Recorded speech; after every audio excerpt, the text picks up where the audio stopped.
Qu'est-ce que vous espérez comme sujet? En philo, alors politique, conscience ou science? Comme Thibaut, ils étaient un peu plus de 3800 à plancher sur l'épreuve de philosophie du baccalauréat ce matin en Maine-et-Loire. Au lycée Joachim du Bellay à Angers, 27 salles avaient été réquisitionnées pour ces élèves de série littéraire. Des élèves qui avaient le choix entre trois sujets. Deux dissertations, le langage trahit-il la pensée ou l'objectivité de l'histoire suppose-t-elle l'impartialité de l'historien?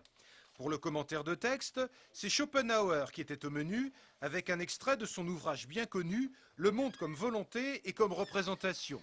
À la sortie des 4 heures d'examen, les élèves étaient dans l'ensemble soulagés, parfois un peu déçus, mais tous conscients que la philosophie était pour eux une épreuve essentielle.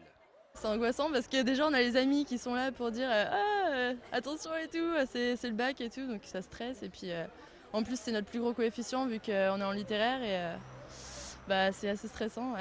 Je suis assez déçu parce que j'aurais aimé tomber sur politique, science ou conscience, comme j'ai dit ce matin, mais du coup on a eu là un sujet sur l'histoire et le statut de l'historien. Donc. Bon, ça va, mais on verra les résultats. C'est coefficient 7, donc ouais, faut carburer. Du carburant, il fallait pourtant garder pour la suite des événements, puisque les élèves ont en effet enchaîné cet après-midi avec les épreuves de littérature. Les résultats du baccalauréat sont attendus pour le 7 juillet prochain.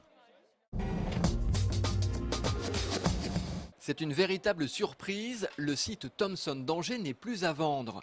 Sa cession avait pourtant été annoncée en octobre dernier, mais mardi, lors de l'Assemblée générale des actionnaires, le PDG du groupe a expliqué que l'offre des deux repreneurs potentiels n'était finalement pas satisfaisante. En clair, il serait plus intéressant pour Thomson de garder le site en l'état plutôt que de devoir le céder et participer au financement de la reprise d'activité. Les syndicats prennent cette nouvelle avec beaucoup de prudence.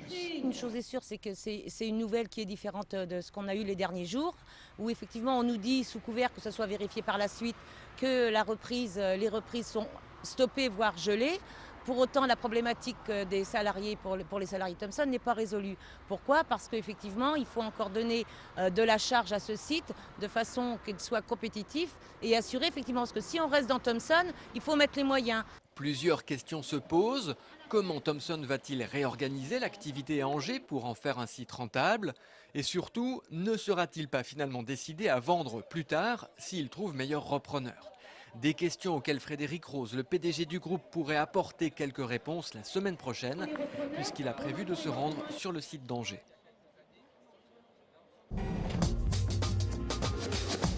La douleur, c'est celle de Laetitia, séparée de son mari depuis 7 mois. D'origine congolaise, l'homme sans papier a été expulsé en novembre dernier, 2 semaines après leur mariage. Aujourd'hui, la jeune femme entame une grève de la faim devant la préfecture d'Angers. Elle demande le retour de son époux. J'espère quand même toucher le cœur du préfet, toucher la préfecture, toucher toutes les autorités par rapport à mon cas. C'est une famille. C'est la France qui m'a mariée le 25. C'est eux qui m'ont unie. Et 13 jours après, mes enfants ne comprennent pas. Le problème, c'est mes enfants. Mes enfants ne comprennent pas. Ils ne savent pas ce que ça veut dire un sans-papier. Ma fille me disait l'autre jour, mais maman, si papa n'a pas de papier, prête-lui ton papier. Laetitia n'est pas seule dans son combat.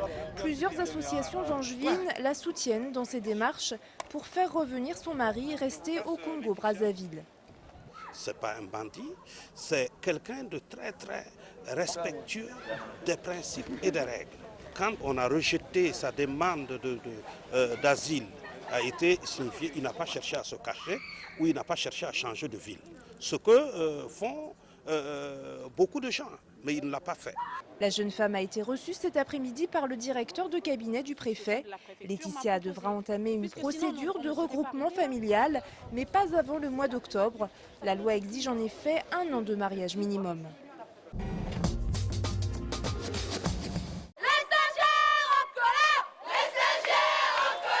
Réveil en fanfare ce matin pour les riverains de la préfecture d'Angers. Peu avant 8 heures, une centaine d'étudiants en sciences sociales s'est en effet rassemblés pour manifester. Depuis 2008, un texte de loi oblige les organismes qui accueillent ces étudiants en stage de formation à leur verser près de 400 € par mois. Le problème, c'est que ces structures n'ont bien souvent pas les moyens de rémunérer ces futurs éducateurs ou travailleurs sociaux. Aujourd'hui, on se retrouve pris en otage par cette loi, puisqu'aucun moyen ni aucun financement n'a été débloqué pour appliquer le décret. Voilà, donc on demande en fait à l'État d'assumer la loi, puisqu'aujourd'hui on se retrouve victime des effets pervers qu'elle produit, puisque les structures ne souhaitent pas s'engager à nous prendre en stage. Les manifestants demandent donc à l'État et au Conseil général d'aider financièrement les organismes accueillant des étudiants. À Angers, près de 300 personnes attendent toujours de trouver un stage indispensable à leur formation.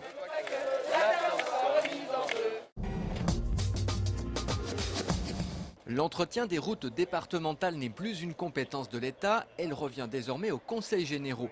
Conséquence, les ouvriers d'État des parcs de l'équipement vont être prochainement transférés au département. En Maine-et-Loire, ils sont une soixantaine, ils occupent tous les métiers liés à l'entretien des routes. Et comme partout en France, ils sont en grève ce jeudi. Ils craignent de perdre leur statut lié à leur métier, puisqu'il n'existe pas d'équivalence dans les grilles salariales des conseils généraux. Quelqu'un qui a 30 ans d'expérience a aujourd'hui un grade bien déterminé, qui n'aura pas l'équivalence dans le cadre de la fonction territoriale et qui sera bloqué dans l'évolution de sa carrière pour pouvoir, comme on l'est aujourd'hui, évoluer jusqu'à temps qu'il parte à la retraite. Cet orgue positif, c'est l'instrument dont disposaient les musiciens à l'époque du roi René pour jouer la musique de cour. Et cet orgue positif, c'est-à-dire posé par terre, le voici. Il a été présenté cet après-midi lors d'un concert éducatif à 600 enfants des écoles du Maine-et-Loire. C'est fou d'ailleurs, comme ce chiffre de 600 est à la mode. Cela fait plusieurs semaines que ces élèves se familiarisent avec les différents types d'orgues et d'instruments. À l'aide de la coulisse. Vous voyez, tirer, pousser, voilà. En tout cas, quel meilleur endroit que la cour du château pour écouter ces airs du 15 et 16e siècle. Les musiciens des Sacqueboutiers de Toulouse ont proposé un véritable retour 6 siècles en arrière. Ils sont encore en représentation ce jeudi soir pour clôturer le festival.